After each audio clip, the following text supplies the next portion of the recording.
Ambassador stood in the viewing chamber of the Galactic Council station, staring at the stars beyond the transparent walls. He had been Earth's representative for 5 years now, and in that time, he had learned many things about the galaxy. Most importantly, he learned that the Council moved slowly when it came to making decisions. His communication device buzzed against his wrist. The signal was urgent, marked with red priority codes. Pressed the screen and heard a voice he recognized immediately. Ambassador, this is Menu from Mining Colony TX-447. We need help. We need it now. The voice was strained, barely controlled. In the background could hear alarms and the sounds of weapons fire. His chest tightened. What's happening? Asked, already moving toward the emergency council chamber. The swarm found us. They came out of nowhere. 3 warships, maybe more. They're tearing through our defenses like paper. Ambassador, they're killing everyone who resists. They can't fight back. They're not built for this. We have maybe 200 people here and half are civilians. Ran now, his footsteps echoing through the pristine white corridors of the station. Other ambassadors looked at him with confusion. Running was considered rude in galactic society, but was human, and humans ran when their people were in danger. Hold on, Menu. I'm calling an emergency session right now. We'll get you help. Hurry, please. They're breaking through Sector 7. We don't have much time. The connection cut off, burst into the council chamber where several members were already gathered for their daily session. The room was a massive circular space with representatives from 40 different species. Most of them looked like nothing from Earth. Some floated in special atmosphere tanks. Others sat on platforms designed for their unique bodies. Emergency, shouted, not caring about protocol anymore. Colony TX-447 is under attack. The swarm. They need immediate military assistance. The council leader, a named Telos, raised one crystalline appendage slowly. Everything they did was slow and graceful. They came from a low-gravity world where rushing was unknown. Ambassador, please. There are proper procedures for such requests. We must first verify the claim, then discuss appropriate responses, then vote on action. There's no time for that, slammed his hand on the podium. Several ambassadors flinched at the violent gesture. People are dying right now. We have a colony under attack by pirates. We need to send military forces immediately. Another council member, a floating jellyfish-like being called, spoke in a musical tone. Violence is always regrettable, but surely they can be reasoned with. Perhaps they have legitimate grievances. Felt his blood pressure rising. This was typical of the council. Most species in the galaxy came from gentle worlds. They had evolved without major predators, without harsh weather, without the constant struggle that defined Earth. They saw violence as an aberration, something that could always be talked away. They don't have grievances, said, forcing himself to speak calmly. They're pirates, criminals. They take what they want and kill anyone who resists. TX-447 has valuable minerals. That's all the reason they need. Telos dimmed slightly, which had learned meant there was thinking. Still, we must follow procedure. I propose we send a diplomatic envoy to negotiate. Violence should always be the last resort. How long will that take? Demanded. 3 days to assemble the envoy. 4 days travel to TX-447. Then negotiations could take anywhere from a week to a month, depending on. They'll all be dead by then. His voice echoed through the chamber. Every single person on that colony will be killed or enslaved. Is that what you want? The council members looked at each other with their various forms of body language, could see it in their reactions. They were uncomfortable. Some were afraid, not of but of him, of his anger, of his intensity. In a galaxy of peaceful species, humans were the ones who scared them. Ambassador, Telos said gently, your species is still new to the galactic community.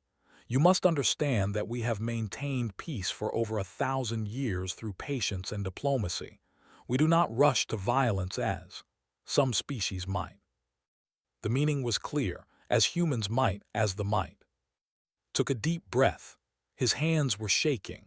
He thought about Minu, probably hiding behind mining equipment right now, watching his friends die. He thought about the workers, gentle beings who had never hurt anyone in their lives, being cut down by weapons. He thought about his orders from Earth. Represent humanity with dignity. Don't start conflicts. Follow galactic law. Be patient. Then he thought about what it meant to be human. Fine, said quietly. You follow your procedures, I'll follow mine. He turned and walked out of the chamber, ignoring the protests behind him. His fingers moved across his communication device, entering codes he had hoped never to use. The signal went directly to Earth, bypassing all normal channels. When Commander's face appeared on his screen, didn't waste words. Commander, this is Ambassador. Authorization code Delta 7 Alpha. I'm invoking Protocol Omega. His expression didn't change, but saw her eyes sharpen. Protocol Omega meant one thing: humans in danger, no help coming, full military response authorized. Confirmed, Ambassador. What's the situation? Mining colony TX-447, coordinates attached, under attack by pirates. 200 people, mixed species, half civilian. The Council refuses to send help. How long can they hold? Hours, maybe less. Nodded once. We'll handle it. Soul's Vengeance is already on patrol near that sector. Captain's team, they can be there in 6 hours. The Council will protest. This violates about a dozen treaties. Let them protest. His voice was hard as steel. We're human. We don't leave our people behind. We don't leave anyone behind if we can help it. Those treaties don't mean anything if our people die while politicians debate. Agreed, send them in. They're already on their way. And Ambassador, tell the Council that if they have a problem with how humans do things, they should have answered that distress call themselves. The connection ended.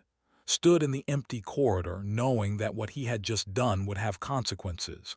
The Galactic Council would be furious. There would be hearings, sanctions, political fallout. But in 6 hours, if everything went right, Minu and the others would be alive. That was all that mattered. He pressed his communication device one more time, sending a message to TX-447. It was simple. Just 3 words that he hoped would give them strength to hold on a little longer. Help is coming. Then returned to the council chamber to face the storm that was about to break. Behind him, faster than light, a human warship raced through space. On board, 8 human soldiers prepared for battle. They were from Earth, and they were coming to remind the galaxy why that mattered. The alert signal reached the Soul's Vengeance while the ship was patrolling the edge of Council space. Captain was in the command center, reviewing patrol reports, when every screen suddenly turned red. Protocol Omega. The words flashed across the displays in harsh white letters. Around him, the crew moved instantly. There were no questions, no hesitation. Every human on board knew what those words meant. Somewhere their people needed them. Everything else could wait. Plot fastest course to these coordinates, said, his voice calm despite the adrenaline starting to flow through his veins. Maximum speed. Ignore all safety margins. His pilot, Lieutenant, didn't even blink at the order.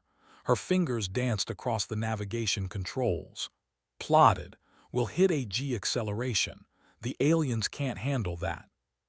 They're in their quarters. Lock them down with inertial dampening. How long to TX-447? 5 hours, 40 minutes at this speed. Nodded. In the back of his mind, he knew that was cutting it close. Very close. But it was the best they could do. Take us in. Sound battle stations. The ship's alarm began to wail, a sound that had been designed by humans for humans. It was harsh and loud, meant to shock the body into alertness. Strode through the corridors toward the armory, feeling the ship accelerate beneath his feet. The gravity increased as they pushed the engines beyond normal limits. His legs ached slightly, but it was nothing. Humans trained in Earth gravity. This was manageable. In the armory, his team was already suiting up. They moved with practiced efficiency, each person knowing their role perfectly. Specialist was checking weapons, her movements quick and precise. She had grown up in the Korean mountains, hunting from age 10. Now she hunted things far more dangerous than deer. Sergeant was inventorying medical supplies. He had the hard eyes of someone who had seen too much death but refused to become numb to it. Good medics never lost their sense of urgency. Two other team members, Corporal Bora and Private, were running systems checks on their armor. The suits were matte black, designed for space combat and boarding actions. "What's the situation, Captain?" asked, not looking up from her weapon inspection. "Mining colony under attack. 200 people, mostly civilians. The Council won't send help." "Of course they won't," muttered, sealing a medical kit. "They never do, too busy talking." Pulled up the tactical display on the armory's main screen. The image showed TX-447, a small asteroid that had been converted into a mining facility. It was rich in rare minerals but far from any major trade routes. Perfect target for pirates. Intel says 3 warships, possibly more. They've been hitting outer rim colonies for months. Usually they take what they want and leave. But this time they're not leaving. They're killing people.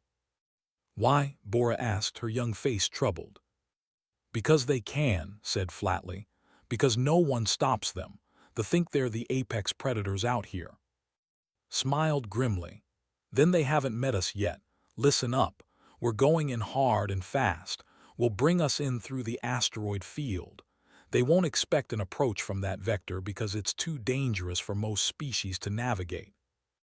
"Good thing we're not most species," said, checking his rifle's charge. "Once we're in range, I want you on the ship's main guns. Target their engines first, then their weapon systems. Don't destroy them completely. I want them alive to spread the word about what happens when you attack humans." Nodded, her expression focused.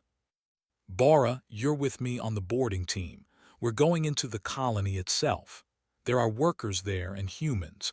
We get everyone out alive." "What about the inside the colony?" asked. His voice went cold. "If they surrender, we take them prisoner. If they resist, we eliminate the threat. Clear?" "Crystal clear, Captain." The next 5 hours were spent in preparation. They reviewed every piece of intelligence about TX-447. They studied tactics. They planned entry points, escape routes, defensive positions. Had learned long ago that preparation saved lives. He also sent a message to the colony, encrypted on human military frequencies. It was simple: "Hold on, we're coming." He didn't know if anyone would receive it. He didn't know if anyone was still alive to receive it. But he sent it anyway because that's what humans did. They gave hope, even when hope seemed impossible. When they were 1 hour out, his voice came through the intercom. "Captain, I'm picking up the ships on sensors. 3 warships, just like Intel said. They're in orbit around TX-447, reading weapons fire on the surface. The colony is still fighting." "Any response to our approach?" "Not yet. We're still too far out and we're running dark. But Captain, I'm also picking up distress beacons. Lots of them. Emergency pods launched from the colony." Felt his jaw tighten. People were dying down there. Families. Workers who just wanted to mine asteroids and go home, and they were hunting them like animals. 30 minutes to engagement range, reported, still undetected. And his team moved to the boarding shuttle attached to the Vengeance's hull. It was a small craft, built for speed and stealth. Inside, they sealed their armor and checked weapons one final time. Through the shuttle's small viewport, could see TX-447 growing larger. The asteroid was pockmarked with craters and dotted with the lights of the colony's habitat domes.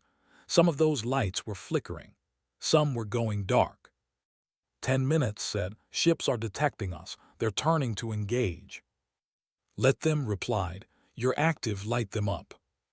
Through the viewport, he saw the Vengeance's weapons come alive. Beams of concentrated energy lanced out across space, moving at the speed of light.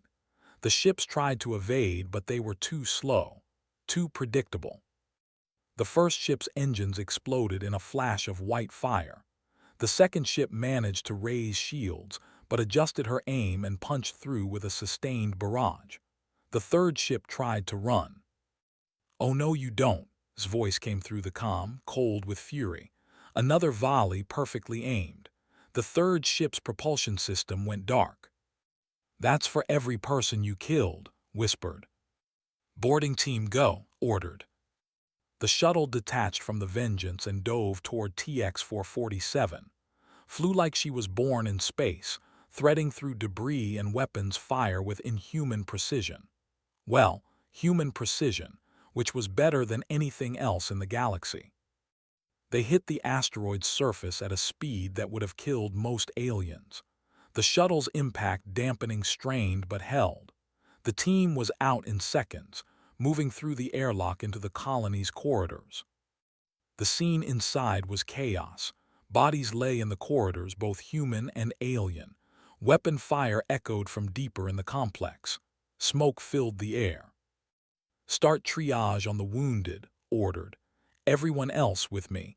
We're finding the survivors and we're stopping this. They moved forward into the colony, weapons ready. Behind them, the crippled ships drifted in space. Ahead of them, somewhere in the smoke and darkness, people waited for rescue. The had arrived, and they were very, very angry.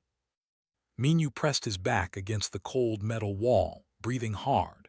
His hands gripped a mining laser that had never been meant as a weapon. Around him, 12 other survivors huddled in the darkness of the storage bay. 3 were human, the rest whose crystalline bodies glowed faintly in the dark. They're coming, whispered another human who worked in colony administration. Her face was streaked with dirt and blood, though she claimed none of it was hers. I can hear them in the corridor. Minyu could hear them too, heavy footsteps, harsh voices speaking in the language. The pirates were searching room by room, killing anyone they found. They had been hunting survivors for 3 hours now. His communication device buzzed. Minyu nearly dropped it in surprise. A message, encrypted with human military codes. 3 words that made his heart leap. Hold on, coming. They sent someone, Minyu breathed. Earth sent someone. Looked at him with desperate hope. How long? Before he could answer, the storage bay door began to glow red. They were cutting through with plasma torches. Minyu raised his mining laser with shaking hands. Behind him, the made soft, frightened sounds. They were peaceful beings. They had never hurt anyone, and now they were about to die. The door exploded inward. 3 warriors entered, their weapons raised. They were large creatures, covered in thick armor-like skin. Their small eyes scanned the room, finding the huddled survivors.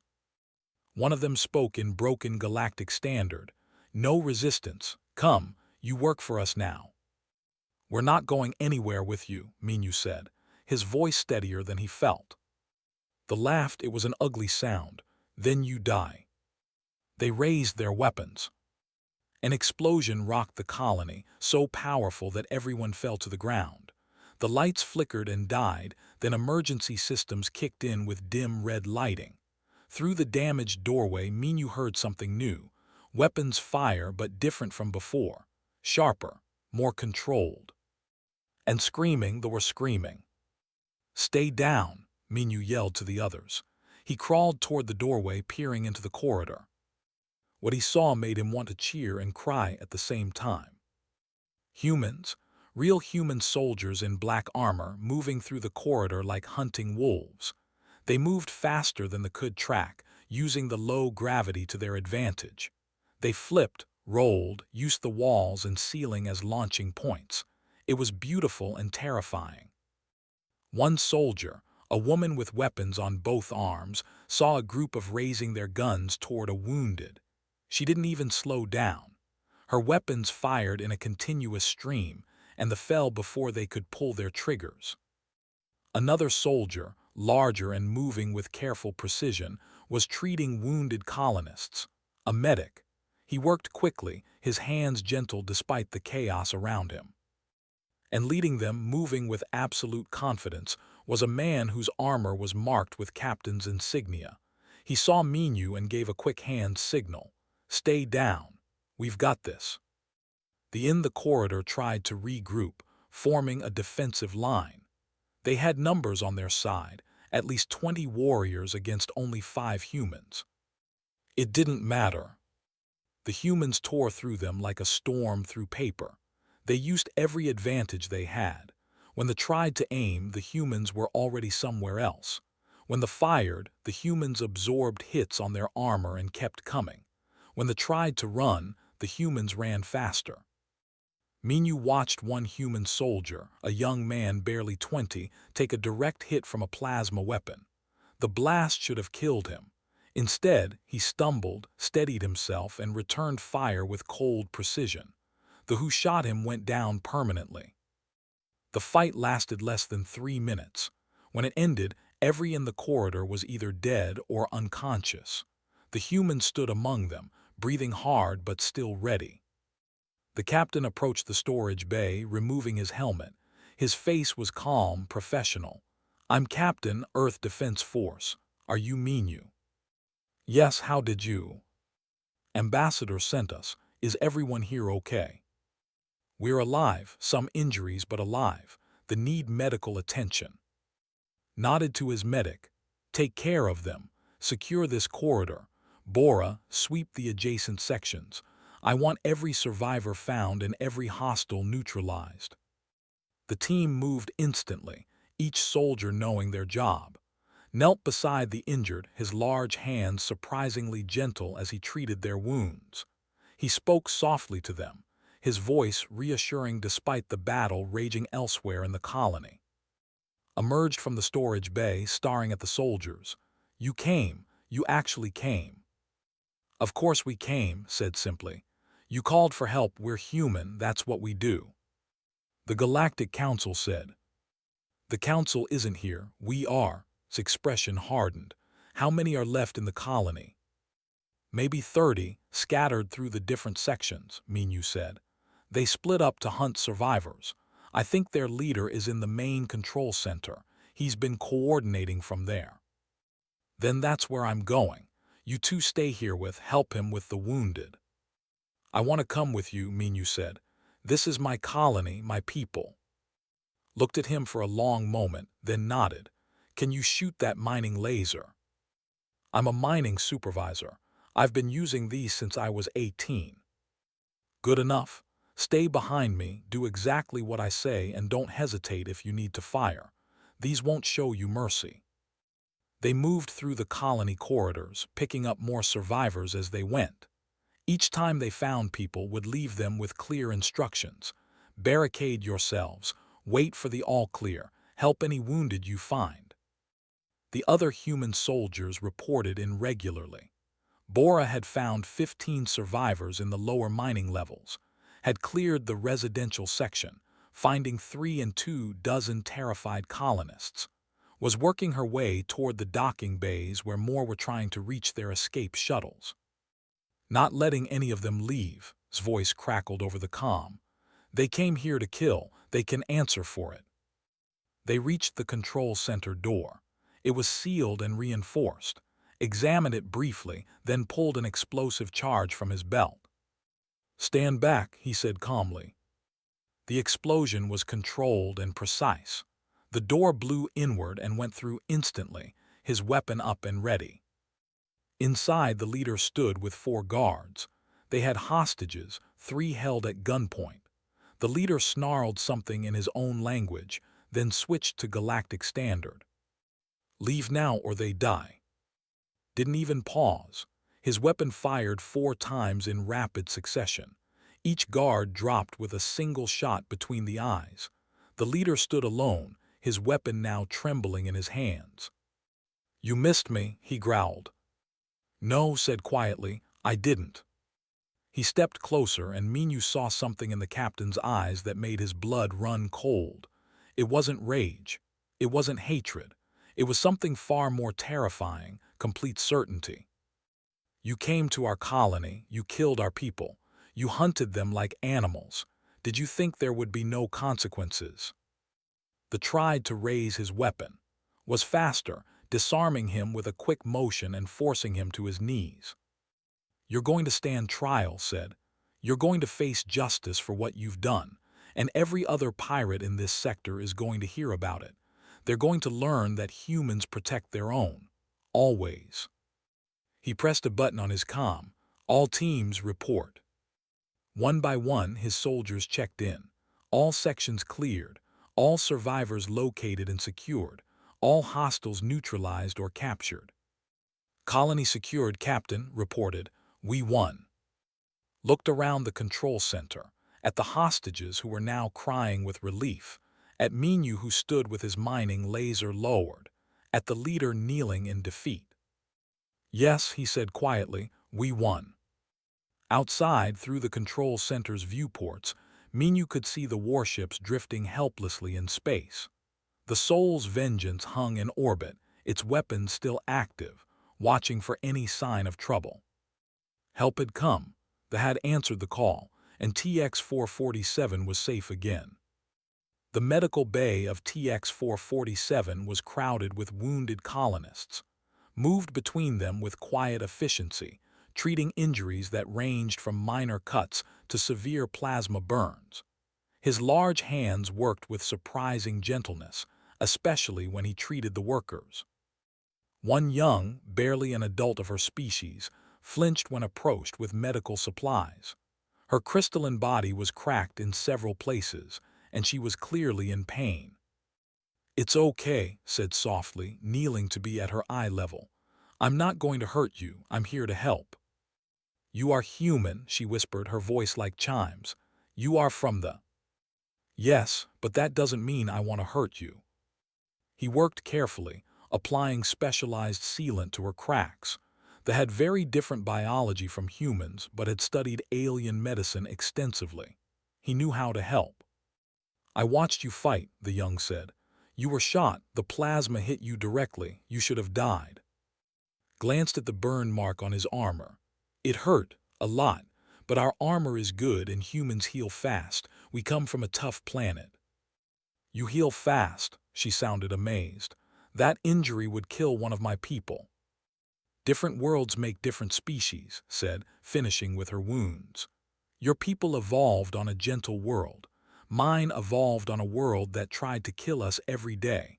We had to become tough to survive. Across the medical bay was helping distribute food and water to survivors. She moved with the same precision she used in combat, making sure everyone got what they needed. A group of children clustered around her, curious and afraid at the same time. Are you really from Earth? One child asked. The planet with the crushing gravity and the terrible weather. Smiled, though it didn't quite reach her eyes. She was still processing the violence of the past few hours. Yes, Earth is my home. Isn't it scary there? Sometimes, we have storms that can flatten buildings, animals that hunt in packs, diseases that can kill you if you're not careful, but it's also beautiful. We have mountains that touch the sky and oceans deeper than any on your world, and it made us strong. She opened a ration pack and handed protein bars to the children. They took them hesitantly. Why did you help us? Another child asked. We are not humans, we are not from your... Knelt down, looking at each child in turn. That doesn't matter. When someone needs help, humans help. It's that simple. We don't leave people behind just because they're different from us. Meanwhile, in the control center, Ambassador had arrived on a fast diplomatic shuttle. He stood with Captain, watching the security footage of the battle. The screens showed the human soldiers moving through the colony with lethal efficiency. The Council is furious, said quietly. They're calling it an unauthorized military action, a violation of treaties. They want formal sanctions against Earth. Didn't look away from the screens. What do the survivors think? They're calling you heroes, every single one, the especially. They had never seen real combat before. They certainly never expected humans to risk their lives for them. We didn't risk our lives, said. We did our jobs. To you, it's a job. To them, it's a miracle. Paused. The council has summoned me and Commander to answer for this. They want explanations. The explanation is simple. You called, we came. People needed help, we helped. That's what humans do.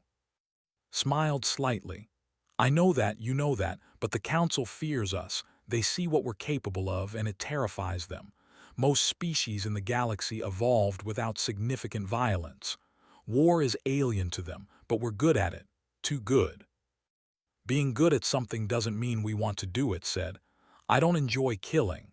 None of my team does, but we're willing to do it when necessary, to protect people, to stop evil. That's the difference. Entered the control center, carrying a... Her hands were steady now, though her eyes still held the shock of what she had witnessed. Captain, I have the final casualty count, she said. 47 colonists killed before you arrived. Another 23 injured, but Sergeant says they'll all survive. 237 survivors total. You saved every single person who was still alive when you got here. Nodded slowly. 47 dead, that's 47 too many. We held out for 3 hours, said. If you had arrived even 30 minutes later, we'd all be dead. You saved us, Captain. Don't diminish that. 3 days later, the Galactic Council chamber was filled to capacity. Every member species had sent representatives. The news had spread across the entire galaxy. Humans had deployed military forces without authorization. Humans had killed dozens of warriors. Humans had proven once again that they were dangerous. Commander stood at the central podium, her uniform crisp and perfect. Ambassador stood beside her. Around them, hundreds of alien eyes watched with fear, curiosity, and in some cases, admiration. Council leader Telos began the session. Commander, you are here to answer for the unauthorized military action at Colony TX-447.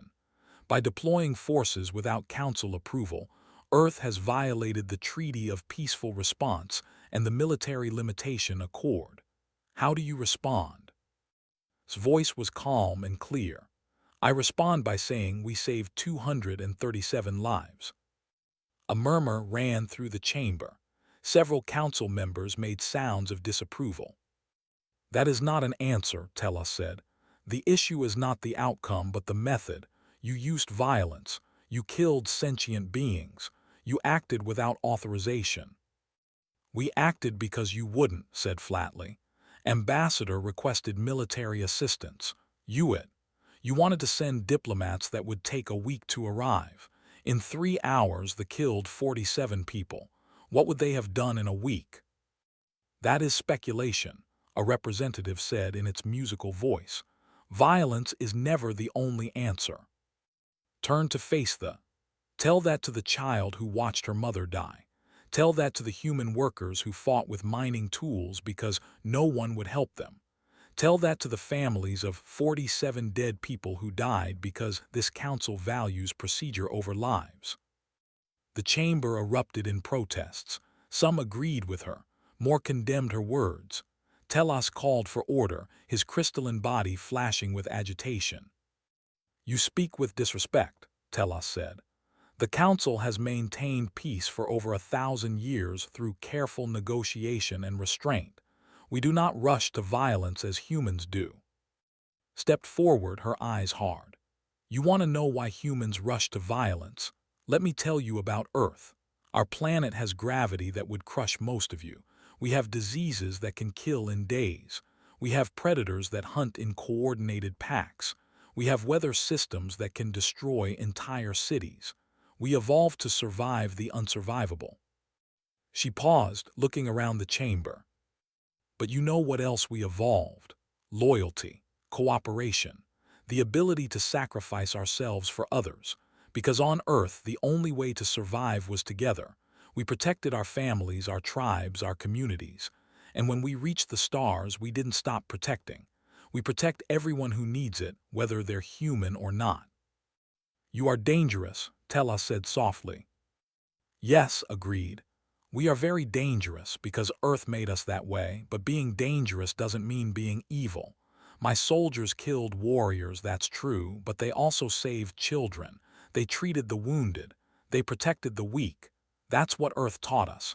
Be strong enough to defend others. She looked directly at Telos. You can fear us if you want. You can pass sanctions and restrictions. But remember this. When they came, you sent speeches. We sent soldiers.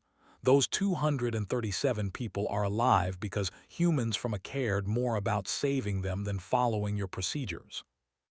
The chamber fell silent, watched with quiet pride. She had said what needed to be said. Finally, Telos dimmed, which meant he was troubled. You give us much to consider, Commander. This session is adjourned while the Council deliberates. As they left the chamber, walked beside. That was quite a speech. It was the truth, said. They need to understand what humanity is. We're not monsters, we're just survivors, and we survived by protecting each other. Do you think they'll understand? Smiled grimly. Some will, others won't. But every survivor of TX-447 understands. That's what matters. 6 months had passed since the incident at TX-447, and the galaxy had changed in ways no one had predicted. The Swarm, once the most feared pirate organization in the Outer Rim, had collapsed completely. After word spread about what happened at TX-447, most warriors had simply fled to distant sectors. The few who remained were quickly captured by galactic authorities. Pirates across known space suddenly became much more careful about which colonies they attacked. No one wanted to face the captain stood on the observation deck of the New Earth Defense Station, looking out at the stars. The station was massive, built with cooperation from a dozen species. It served as humanity's main military outpost in Council space, a symbol of Earth's new role in galactic security. Behind him, the door opened. Minyu and entered, both looking far healthier than the last time he had seen them. They wore civilian clothes but carried themselves with new confidence. Captain, Minyu said, smiling, it's good to see you again. Just now, he said, turning to face them. I retired from active duty last month. They promoted me to station commander. Less shooting, more paperwork. Do you miss it, the action? Considered the question. Sometimes, but there are other ways to serve, training new soldiers, coordinating defense patterns, making sure what happened at TX-447 never happens again. Approached the viewport, staring out at space. We've been traveling the galaxy, speaking about what happened. The Galactic Council invited us to share our story with member species. They wanted the truth from people who were there. And what truth are you telling them? That humans saved our lives, Minyu said simply. That when we needed help, you came without hesitation. That being dangerous doesn't mean being evil. On another part of the station, in a busy training center, was instructing a mixed group of recruits. Most were human, but there were also, and several other species. They had all volunteered for the new protection program, wanting to learn from humanity's soldiers. Again, called out as a recruit struggled with the obstacle course. This crystalline body was not built for this kind of physical stress. You can do it. Don't think about the pain. Think about the people you'll protect. They tried again, and this time made it through. The other recruits cheered. They were learning that courage wasn't about being fearless. It was about being afraid and doing the right thing anyway. Observed from the sidelines, his medical team ready. He watched the alien recruits with interest. Most would never be as strong or fast as humans. Their worlds hadn't demanded it, but they had heart. They wanted to help. That mattered more than raw physical ability. They're doing well, said a familiar voice beside him. Ambassador had arrived, looking tired but satisfied. They are, agreed. They'll never be like human soldiers, but they don't need to be. They just need to be brave enough to stand up when it matters. The Council officially the protection program last week said, 47 species have signed agreements with Earth. We provide military training and emergency response. They provide resources and support. And the ones who didn't sign smiled. They're watching, waiting to see if this really works, but even they're more respectful now. They understand that humanity isn't trying to conquer anyone. We're trying to protect everyone. In the council chamber, Commander sat in a new chair marked with Earth's symbol. After months of debate, humanity had been granted full council membership with expanded military rights. It was unprecedented. Never before had a species been given such authority. Telos approached her after the session ended. The leader dimmed his light, a sign of humility. "Commander, I owe you an apology," Telos said. "When you first spoke to this council, I thought you were arrogant, violent. I was wrong." "You were afraid," said gently.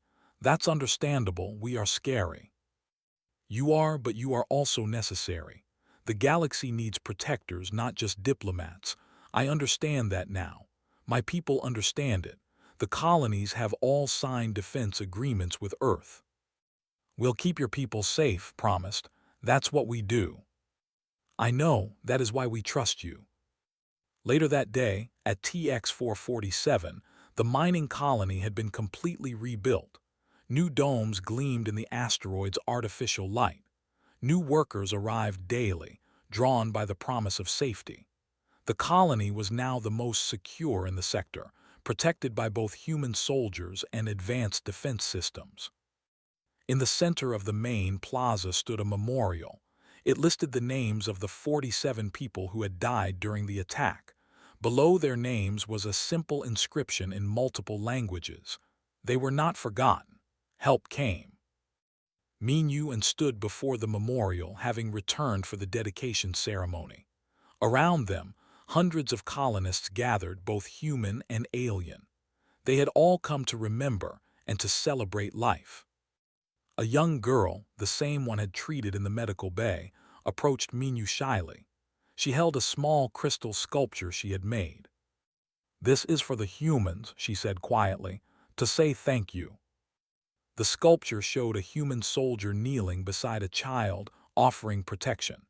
It was beautiful and heartbreaking at the same time. "We'll make sure the defense station receives this," Minyu said, his voice thick with emotion. "They should know how much they're appreciated." The ceremony began with speeches from survivors and officials, but the most powerful moment came when a message from Captain was played. His face appeared on screens throughout the colony.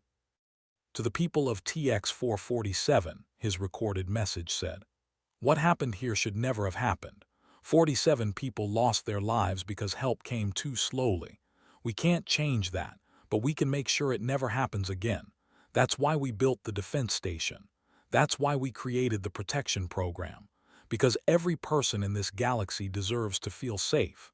That's not about being human or alien. It's about being decent." He paused, his expression serious. "People call us, they say we're dangerous. They're right. Earth made us tough, it made us survivors, it made us warriors, but it also made us protectors. When you call for help, we will come. Always, that's not a threat, it's a promise." The screen went dark, and for a moment there was silence. Then the applause began, starting with the humans and spreading to every species present. They weren't just applauding. They were applauding an idea that humans had brought to the galaxy, that strength should serve kindness, that violence could protect innocence, that being dangerous meant you could defend the defenseless. That evening on the defense station, men gathered in the officers' lounge. They were watching news broadcasts from across the galaxy. Every report mentioned humanity in some way. Some praised, some criticized, but everyone was talking about the "We've changed things," said, nursing a drink. "The galaxy won't be the same." "Good," said firmly. "It needed changing. The old way let pirates like the run wild. Now there are consequences." "Do you think it will last?" asked. "Or will the council eventually get tired of us and want us gone?" Thought about the question carefully. "It will last because we're needed. The galaxy has plenty of diplomats. It has scholars and artists and builders, but it didn't have warriors, not real ones. Now it does. And we're not going anywhere, a new voice said. Commander entered the lounge, smiling. I just received confirmation. The Council has approved funding for 50 new defense stations across Council space. Each one will be staffed by human commanders with mixed species crews. 50 stations, whistled. That's a lot of responsibility. It is, agreed. But Earth can handle it. We've been training for this our entire evolution. Every challenge our world threw at us made us stronger. Every predator that hunted us made us smarter. Every storm that tried to kill us made us more determined. She looked at each of them in turn. The galaxy thought we were monsters because we came from a... They were wrong. We're not monsters. We're guardians. And now the whole galaxy knows it. Outside the station windows, ships from dozens of species came and went. Trading vessels, passenger liners, exploration craft, all moving freely through space. They traveled without fear now, knowing that if danger came, they would answer. On Earth, in the Sol headquarters where this had all begun, a young recruit was taking his oath. He raised his hand and spoke words that had become famous across the galaxy. When you call for help, we will come, always. It was humanity's promise to the stars. A promise written in the courage of soldiers, in the sacrifice of defenders, in the hearts of people from a world that had tried to kill them but instead made them strong. They had found their purpose, not conquest, not domination, protection, and the galaxy was better for it. Somewhere in deep space, on a small colony far from any major world, an alarm sounded. Raiders had been detected approaching. The colonists gathered in fear, preparing for the worst. Then a message came through on emergency channels. It was simple, just 3 words that now meant safety across the entire galaxy. Help is coming. And it always would be, because that's what humans did, that's what we're for.